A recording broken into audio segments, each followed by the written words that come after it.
بسم الله الرحمن الرحيم.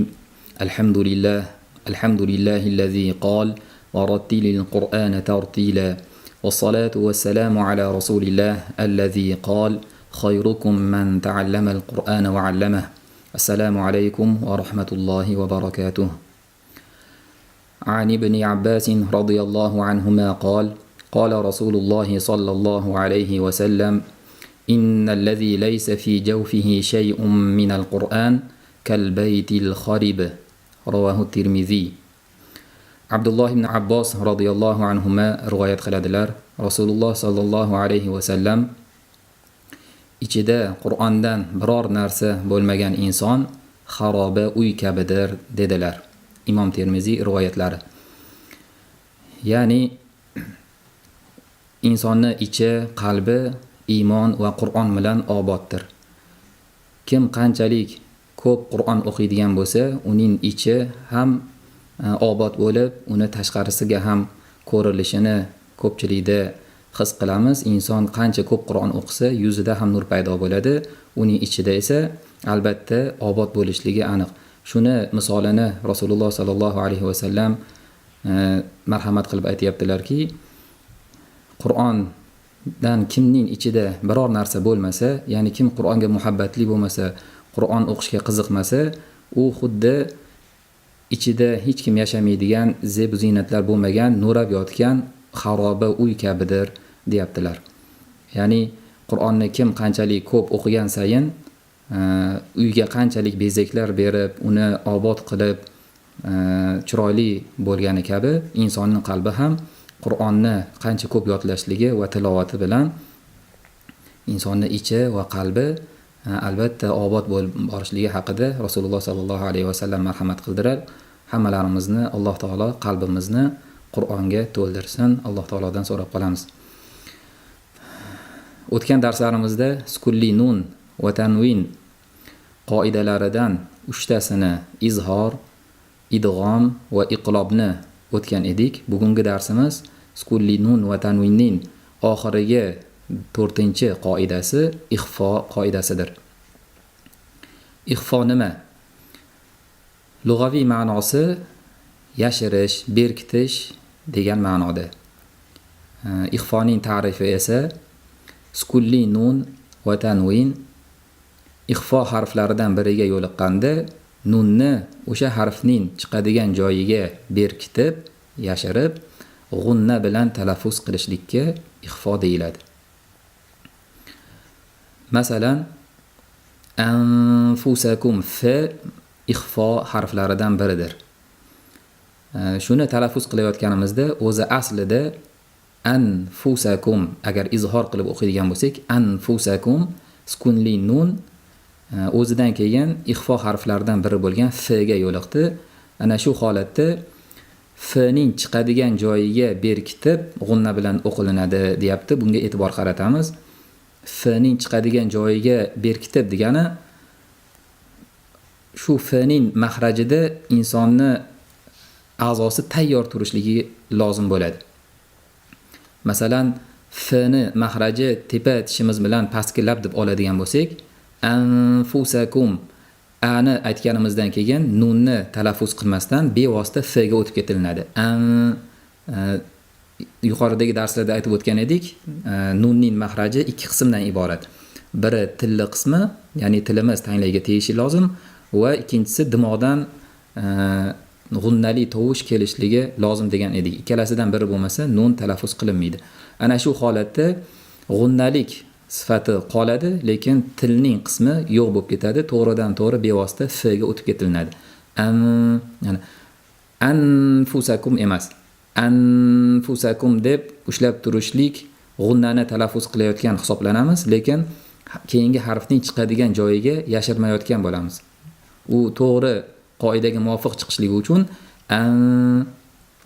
adan keyin og'zimiz, ya'ni labimiz to'g'ridan to'g'ri f ga anfu ayni paytda dimog'imizdan 2 harakat miqdorida taxminan g'unnali tovush kelib turishligi shart. Anfusakum mana shunday talaffuz qilinadi. Shuning uchun keyingi harfning chiqadigan joyiga berkitiladi deb ixfo o'shandan olingan, berkitish lozim. Bizlarda kuzatiladigan xato ixfo harflariga yo'liqqanda shuni yaxshilab bilib olishligimiz lozim. Bu yerda shu berkitish degan ma'nodan olingan bu narsa dimoqdan chiqsa bo'ldi degan xulosaga kelib qolingan, keyingi harfga tayyor turish kerak degan narsa ikkinchi darajaga tushib qolgan. O'shani to'g'ri tushuna olishligimiz uchun, ya'ni noto'g'ri talaffuz qilinadigan bo'lsa, masalan, anfusakum, ayrim o'quvchilarimizda eshitib qolamiz, hamma ixfo bir xil ketadi. U xato kelib chiqishligi o'sha dimog'imizdan chiqib tursa tovush bo'ldi, shu ixfo qoidasiga amal qilyapmiz degan tushuncha bo'lib qolganligi uchun hamma ixfolar bir xil ketadi. Masalan, o'sha anfusakum oladigan bo'lsak ham anfusakum mana tovush keladi hamma ixfolarda. Anfusakum, tilimiz havoni dimog'ga yo'naltiradi, lekin labimiz f da tayyor turmaydi. Anfusakum yoki kuntum ham oladigan bo'lsak, kuntum deb talaffuz qilinish holatlari uchrab turadi. Kuntum yo'q. Aslida bu ixfo harflari hozir misollar bilan tushuntirganda aytib o'tamiz. 15 ta harf 15 xil, deyarli 15 xil chiqish kerak. Ya'ni shu darajada og'zimiz ixfo harfida tayyor turish kerakki, eshitayotgan tinglovchi hozir taxminan mana shu harfni aytsa kerak degan his bilan turishligi kerak. Ya'ni o'shanda ixfo talaffuz qilinayotgan bo'ladi. Hammasini agar m deb chiqaradigan bo'lsak, bu xato talaffuz bo'ladi. U 15 ta harf qaysilar? Aytib o'tgan edikki, sukunli nun va tanvin 28 ta harfga yo'liqishi mumkin. Ulardan 13 tasini yuqorida o'tdik. Ya'ni izhorda 6 ta harf: hamza, ha, ayn, ha, g'oyin, xo. Bu 6 ta harfga yo'liqqanda, demak, nun bildirib, hech qanday o'zgarishsiz talaffuz qilinadi. Buni o'tgan edik. Ikkinchisi yana 6 ta harf, idg'omning ikkita turi, g'unnali va g'unnasiz turi bilan birgalikda yarmulunda jam bo'lgan 6 ta harf edi. Yo, ro, mim, lam, vav va nun harflari 6 ta 12 ta bo'ldi va iqlob qoidasidagi bitta b harfi u bilan 13 ta bo'ldi. Mana shu 13 tadan qolgan 15 ta harf barchasi ixfo harflaridir. Shu harflarga sukunli nun yoki tanvin yo'liqqanda, demak, o'sha harfni aytishlikka tayyor turgan holatda faqat 2 harakat miqdorida dimog'dan tovushni chiqarib turursak, ixfoni ado qilingan bo'ladi. Yana misollarni doskada tushuntirishdan oldin labimizni harakatlarini ham bir tushuntirib olsak, e'tibor berib turilsa, aksariyat xatolar mana shu ixfoda kuzatiladi. Masalan, shu kuntumni oladigan bo'lsak, t harfi ixfo harflaridan. Ixfo qilayotganimizda ana tabiiy holatda t desak, og'zimiz qanday t deganimizda qanday turibdi, ana ixfo holatida ham xuddi shunday turishlik kerak. Mana t kun deb ixfo qilayotganimizda ham t kun mana shunday turish kerak. Kun. Endi xatosini mana aytadigan bo'lsak, qiyoslaganda yana ham ma'lum bo'ladi. Ayrimlarda ku degandagi zamma holatda labimiz qolib, kuntum bo'lib ixfo qilinish holatlari bor. Kuntum. Yo'q, kun t. Chunki t deb aytmaymiz t-ni. T deb aytganligimiz uchun t-ni mahrajiga qaytishligimiz kerak. Kuntum. O'shanda ixfo to'g'ri ado qilinadi. Ya'ni ikkinchi xato mana shu kuntum o'zida t-ni yoyib etish kerak ekan, ingichka qilish kerak ekan, zammada qolib ketmaslik kerak ekan deb juda ham yoyib yuborish ehtimoli bor. Bu ham xato hisoblanadi. Masalan, kuntum deb aytish holatlari uchrab turadi. Yo'q, t deb aytmaganimizdek, oddiy t, at deganimizda og'zimiz qanday tursa, kuntumda ixfosida ham xuddi shunday turadi. Va yana kuzatilish mumkin bo'lgan xato, hozir buni misollarda yana ham tushuntirib o'tamiz. Hozir og'izni harakatini tushuntirish ma'nosida bu misollarni ko'rsatmasdan aytib olyapman. Kun deb t-ni mahrajidan tilimizni juda ham uzoqqa qochib ketishligi ham xato hisoblanadi. T-ni aytishlikka tayyor turish kerak. Tilimiz uchi o'sha tishimiz orqasida teyar-temas hozir t-ni Shunda e'tiboraman degan holatda kuntum deb turish kerak. Kun deb tilimizni orqaga olib ketib qolishlik ham mumkin emas. Boshqa harflarda ham masalan yana yaqqol namoyon bo'ladiganlari bu xatolarni s-da masalan xomsatun sadisuhum degan kalima bor Qur'onda. Xomsatun sadisuhum bo'lib qoladi. Gohida xomsatun bo'lib o'sha t'ni zammasini aytgan holatda xomsatun sadisuhum. Yo'q, to'g'risi xomsatun ana s da labimiz og'zimiz qanday turibdi o'sha holatga xomsatun sadisuhum bo'lib qaytishlik kerak. Va yana haligi aytganimizdek s'ni hidini bildirmasdan faqat m'ni hidini keltirishlik ham noto'g'ridir. Xomsatun sadisuhum deyish holatlari uchrab turadi. Uni hozir misollarimizda yana ham batafsil tushuntiramiz har bir harfni doskaga qarab oladigan bo'lsak. Mana ixfo nima? Lug'atda berkitish, ya'ni yashirish degan ma'noni bildiradi. Istilohda harfni izhor bilan idg'omning o'rtasida tashdiddan xoli va harfdagi g'unnani saqlagan holda talaffuz qilish. Bunga ozgina tushuncha beramiz. Harfni izhor bilan idg'omning o'rtasida degani izhor ham emas, idg'om ham emas. Ya'ni masalan shu anfusakum oladigan bo'lsak, anfusakum bo'lsa izhor bo'ladi. Affusakum bo'lsa to'g'ridan to'g'ri f'ni tashdidli qilib aytadigan bo'lsak, affusakum bu idg'om bo'lib qoladi. Komil idg'om bo'lib qoladi. Shuning uchun ikkalasini orasida izhor ham emas, idg'om ham emas, ixfo qilib deb talaffuz qilamiz. Tashdiddan xoli degani idg'om qoidasida o'tgan edikki, komil idg'omda masalan mir robbihimda nun to'la r'ni ichiga kirib bitta tashdidli roga aylanib qoladi degan edik. Bunda keyingi harfni chiqadigan joyiga yaqin turadi, to'la kirib ketmaganligi uchun tashdiddan xoli bo'lib talaffuz qilinadi. Shuning uchun tashdiddan xoli holatda deyilyapti va harfdagi g'unnani saqlagan holda. Bu ham asosiy bo'limi bu talaffuzning g'unnani saqlagan holatda, ya'ni g'unna bilan talaffuz qilishimiz kerak bo'ladi. Dimoqdan taxminan shu 2 harakat miqdorida ushlab turib, keyin keyingi harfni talaffuz qilishligimiz lozim bo'ladi. Bu umumiy qoidasi, ya'ni esda qolish uchun, yodlashga oson bo'lishligi uchun keyingi qismini, ya'ni sukunli nun yoki tanvin ushbu 15 harfdan biriga yo'liqqanda nunni u harfning chiqadigan joyiga berkitib, dimoq bilan talaffuz qilish.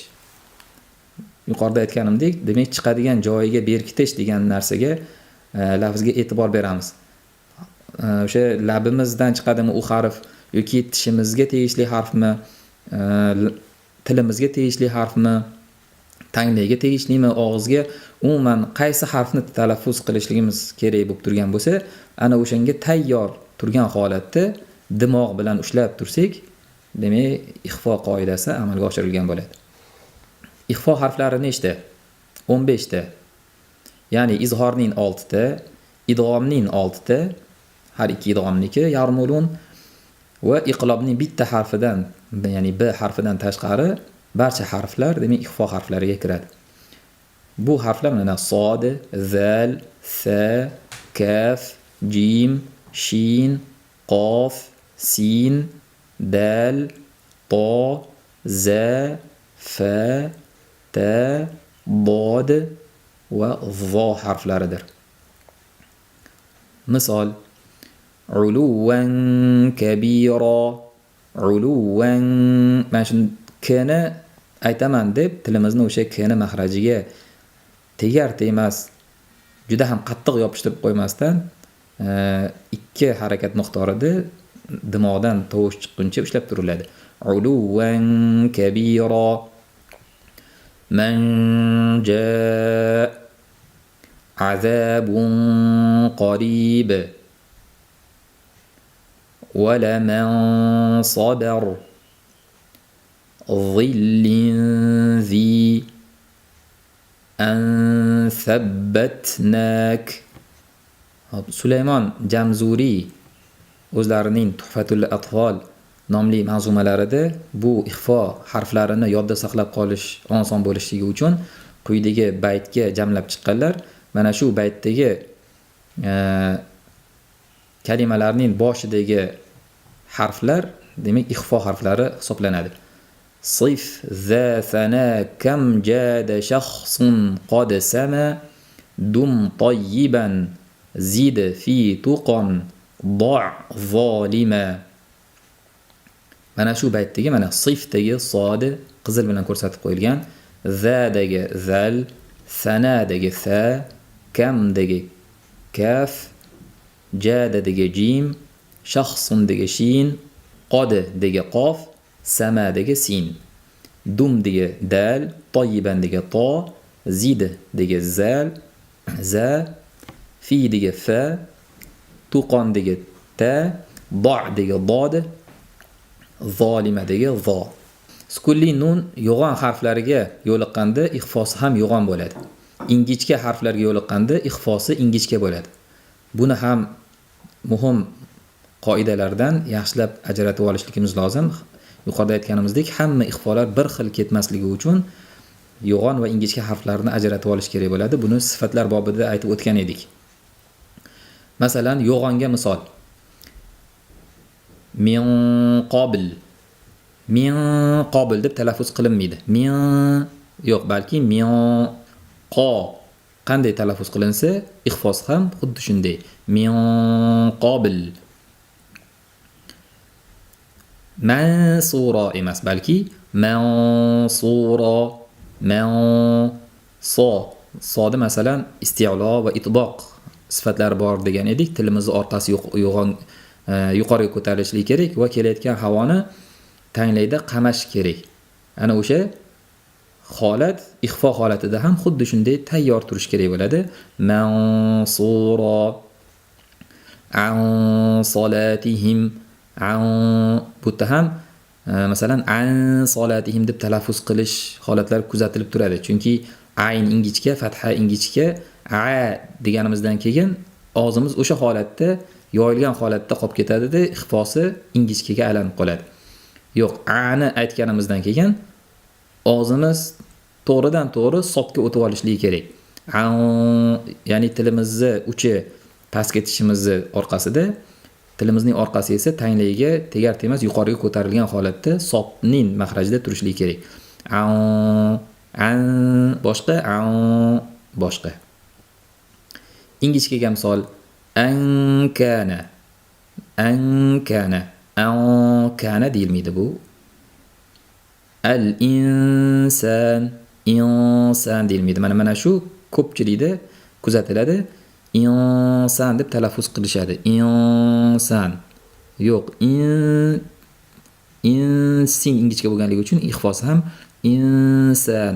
Tilimizning uchi sinning mahrajida turish kerak. Kelayotgan havoni esa ichkaridan o'zimiz dimoga yo'naltirib olishligimiz kerak bo'ladi, tilni harakatlantirmasdan. Bu yo'g'on bilan ingichkasiga misol edi. Endi bu lavhamizda esa har bitta shu 15 ta harfga alohida misol keltirilgan. Birma-bir talaffuz qilib, xato talaffuz qilish va to'g'ri talaffuz qilishni ham qiyoslab olamiz. Masalan, sukunli nunning sodga yo'liqqaniga misol. Bu yerda ham ixfo qoidasi kalimani o'rtasida kelsa ham qo'llaniladi, oxirida kelsa ham qo'llaniladi. Idg'omdagi kalimani o'rtasida kelsa qoida qo'llanilmaydigan holat boshqalarida yo'q, faqatgina shu idg'omga tegishli qoida edi. U ixfoda esa kalimani o'rtasida kelsa ham mana bunday ixfo qoidasi qo'llaniladi. Mana sukunli nun sodga yo'liqdi. Mansura. Ana shunday talaffuz qilinadi. Ya'ni sodni yo'g'on qilaman deb mansura ham deb qo'yishdan ehtiyot bo'lishlik lozim. Mansura, ma ingichka, sod yo'g'on. Ayni paytda mani ingichka qilishim kerak ekan deb og'zimiz yoyilgan holatda qolib, ixfosi ham ingichka bo'lib qolishligi kerak emas. Mansura ham bo'lib qolmasligi kerak. Ma ingichka, sod yo'g'on. Zalga misol, zalga tunzirhum. Mana shu yerda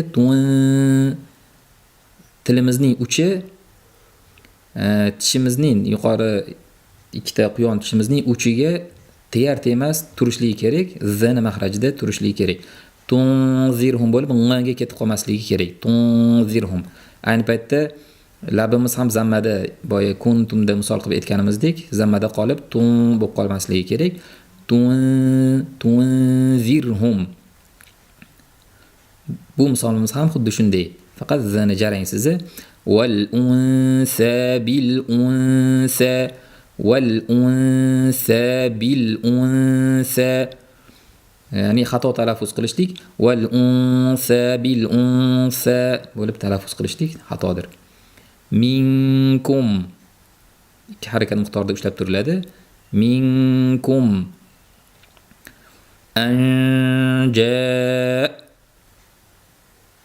anja bo'lib jim shinning mahraji yega yaqin bo'lganligi uchun yeni ham hidi kelib qolmasligi kerak. Anja bo'lmaydi.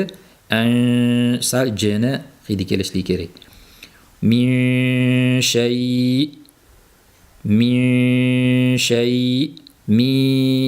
bo'lmaydi. Mi yoki min shay deb o'qilmaydi. Min qobil. Min mana shunday yo'g'on talaffuz qilinadi. Min qobil bo'lib ingichka qilinmaydi. Al insan buni yuqorida ham aytib o'tdik. Min dun bo'lmaydi. An tabaqo bu ham sotda o'tganimizdek toda ham itboq va isti'lo sifati bo'lganligi uchun ayndan boshlab toga yo'g'onlab on toboq ham bo'lib qolishlik ham xato va an toboq bo'lib qolib ingichka bo'lib qolishligi ham xato. A bilan fathasi ingichka, to yo'g'on. An toboq. Al-munzilun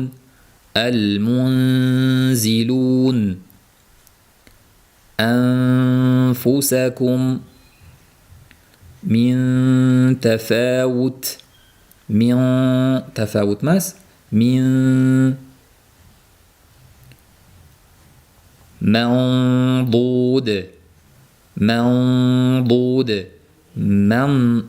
ya'ni man bo'lib yoyilib mandud bo'lib qolmasligi kerak. Unzur bu yerda ham demak voda tilimizning uchi tishimizning uchiga tegar temas voni talaffuz qilishga tayyor turish kerak. Havoni dimog'iga yo'naltirishimiz kerak va ikki harakat miqdorida unzur deb talaffuz qilinadi. Bu misollarimizda tanvinga misol keltirilgan. Masalan, xuddi yuqoridagi harflar 15 ta misol 15 ta harfga birihin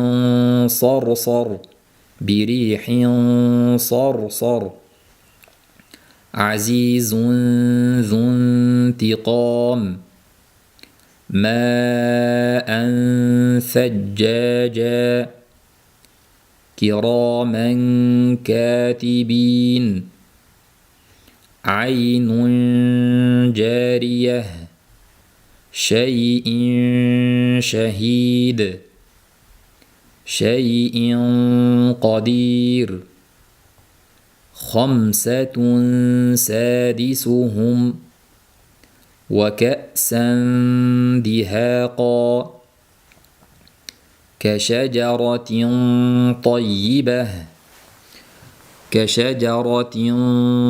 طيبة نفسا زكية تبعا فهل قسمة ضيزى حلية تلبسونها قرى ظاهرة. mana shu misollar demak ixfo harflariga misollar bo'ldi. Demak, xulosa qilib aytadigan bo'lsak, sukunli nun va tanvin qoidasida 4 ta qoida bo'lib, izhor, idg'om, iqlob, ixfo ekan.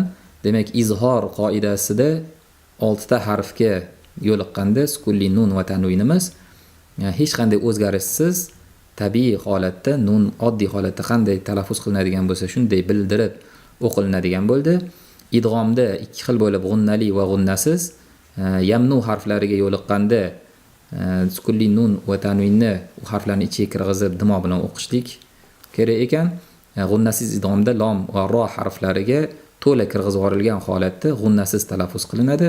Iqlob harfi bitta b harfi sukunli nun va tanvin shu b harfiga yo'liqqanda mimga almashtirilib dimo bilan talaffuz qilinadigan bo'ldi. Ixfo harflari esa mana shu 3 ta qoidadan ortib qolgan 15 ta harf barchasi sukunli nun va tanvinni shu harfning demak chiqadigan joyiga yashirib bu harfni chiqarishga tayyor turgan holatda dimoq bilan talaffuz qilib ado qilinar ekan. Mana shu demak sukunli nun va tanvin qoidasi mana shulardan iborat. Darsimizning ikkinchi qismi amaliy qismiga o'tamiz. O'tgan darsimizda fa harfini o'tgan edik. Bugungi darsimiz qof harfini o'tamiz. Mahrajini rasmda ko'rib turibmiz. Tilning orqa qismi aqsol halq deb beriladi tajvid kitoblarida. Ro'parasidagi tanglayga tegadi. Buni sifatlarini shadda deb o'tgan edik. Qalqala sifatini ko'pchiligimizning xabari bor. Keyingi boshqa darslarimizda, kelajak darslarimizda u qalqalani alohida o'tamiz.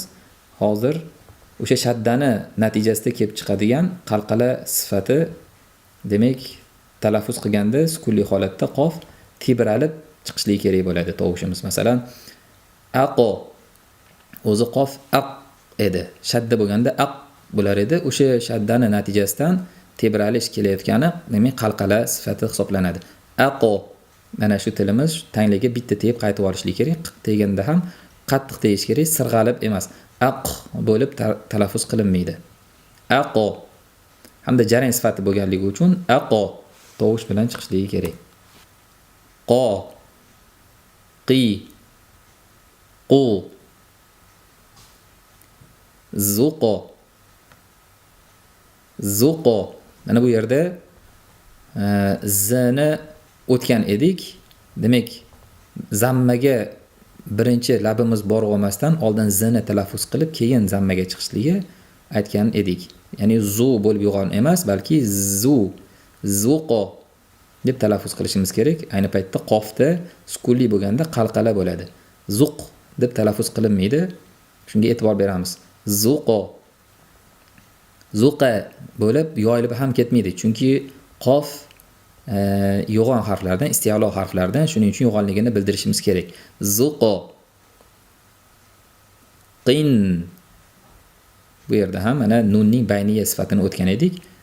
Qin emas, qin. Qul. Lomda ham mahrajiga to'la yoyilib olib, bayniya sifat ado qilinguncha bir muddat qul, qul huvalloh. Qul bo'lib talaffuz qilinmaydi. Qum. Mim ham xuddi shunday. Bayniya sifat bunda ham bor edi, g'unnasi ham bor edi. Qum, qum bo'lib talaffuz qilinmaydi. Ayni paytda qum deb ham ushlab ham turilmaydi. Qum, qif. Fda sirg'alishlik bor deb o'tgan darsimizda aytgan edik. Qif deb to'xtab qolmaymiz. Qif. Qih. Ha'ni aytgan edik murakkabroq deb buni chiqarishga harakat qilamiz. Ayni paytda o'sha sirg'aluvchi rahova degan sifat bor. Qih bo'lib to'xtab qolish kerak emas. Qih. Qih. Ana shunday talaffuz qilinadi. Qih bo'lib talaffuz qilsa ham noto'g'ri hisoblanadi. Mahrajga tegmay, havo to'g'ridan to'g'ri chiqib ketayotgan bo'ladi. Qish deyish ham joiz emas. Qish. Uning ham mahraji jim shin yoni oldiga o'tib qolgan bo'ladi. Qalbu. Qalbu. Bu yerda e'tibor beradiganimiz lomni qalqala qo'ymaslikka e'tibor beramiz. Qalbu deyish holatlari uchrab turadi. Qalbu. Qablu. Bu yerda b ni qalqalasiga e'tibor beramiz. Qablu. Qablu bo'lmaydi. Fawqu.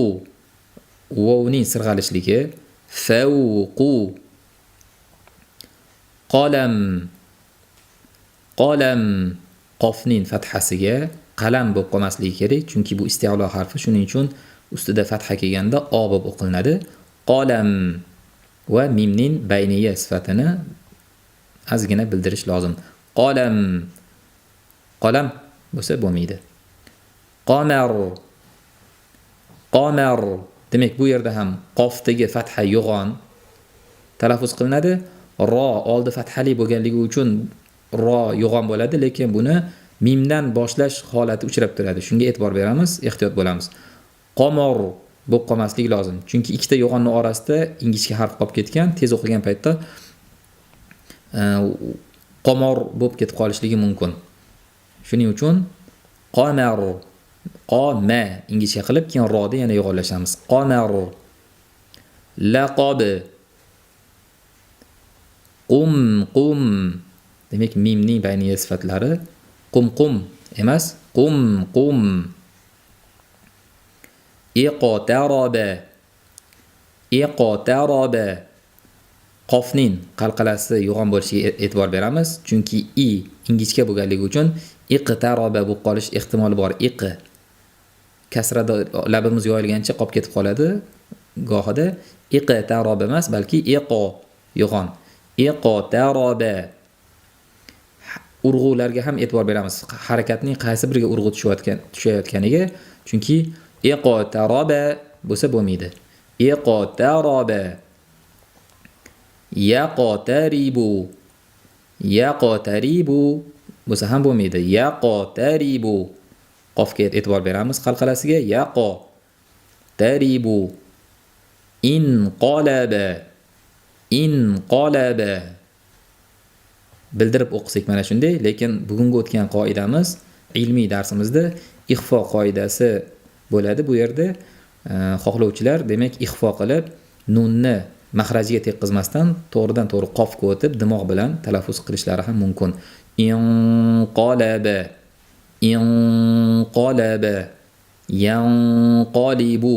Bu ham xuddi shunday. Ixfo qilsak yanqalibu. Yang bo'lib ingichka o'qimasligi lozim. Agar izhor qilib o'qiydigan bo'lsak, buni o'rganish uchun, lekin Qur'onda albatta ixfo qilinadi. Bu yerda tilimiz o'rganib olishligi uchun ixfo qoidasini hali o'zlashtira olmaganlar, demak, yanqalibu deb nunni bayniyasini bildirib o'tishlari ham mumkin. Yanqalibu.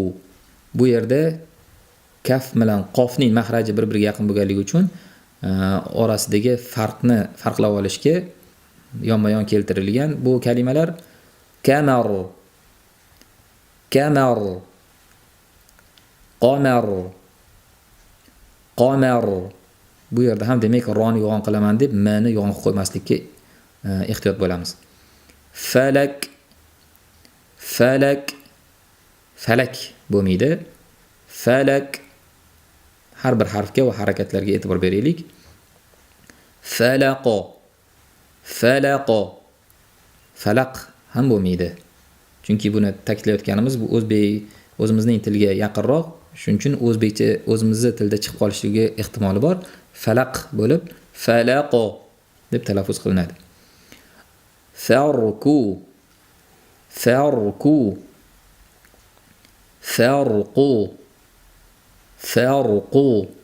Demak, bu yerda ham fa ingichka, ro yo'g'on. Bunga e'tibor beramiz. Farqu bo'lib qolmasligi kerak. Farqu, farqu. Bu yerda ham demak far bo'lib rayimiz yo'g'on, fa ingichka talaffuz qilinadi. Qo, qi, qu, zuqo, qin, qul, qum, qif, qih, qalbu, qablu, fawqu, qalam, qamar, laqab, qum, qum, iqtaraba, yaqtaribu,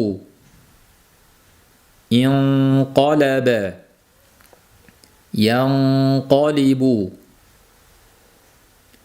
كمر قمر فلك فلق فرق فرق. Demek bugungi darsimiz mana shundan iborat. Keyingi darsimizda shin harfini talaffuz qilamiz. Subhana robbika robbil izzati amma yasifun va salamun alal mursalin valhamdulillahi robbil alamin. Vassalamu alaykum va rahmatullohi va barakatuh.